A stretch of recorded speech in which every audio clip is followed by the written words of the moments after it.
Super എട്ടിലെ നിർണായകമായ മത്സരത്തിൽ സിംബാബ്വെയെ നേടാനിറങ്ങുന്ന ഇന്ത്യൻ ടീമിൽ മാറ്റങ്ങളുണ്ടാകുമോ എന്നതാണ് ആരാധകർ ഉറ്റുനോക്കുന്നത്. ഇന്ത്യൻ പ്ലേയിങ് ഇലവനിലെ പോരായ്മകൾ ഇന്ത്യക്ക് സൂപ്പർ എട്ടിലെ ആദ്യ മത്സരത്തിൽ വൻ തിരിച്ചടിയാണ് നൽകിയത്.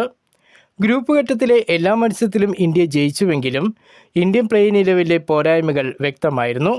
എന്നാൽ ഈ പോരായ്മകൾ പരിഹരിക്കാതെയായിരുന്നു ഇന്ത്യ സൂപ്പർ എട്ടിലെ ആദ്യ മത്സരം കളിക്കാൻ ഇറങ്ങിയത്. അതിൻ്റെ ഫലമായി സൗത്ത് ആഫ്രിക്കയ്ക്കെതിരെ ഇന്ത്യ 8 നിലയിൽ പൊട്ടുകയും ചെയ്തു. ഇപ്പോൾ സെമിഫൈനൽ പ്രതീക്ഷ തുലാസിൽ നിൽക്കുന്ന ഇന്ത്യക്ക് സിംബാബ്വെക്കെതിരെയുള്ള മത്സരത്തിൽ ടീമിലെ പോരായ്മകൾ പരിഹരിച്ചാൽ മാത്രമേ വിജയം നേടാൻ കഴിയൂ.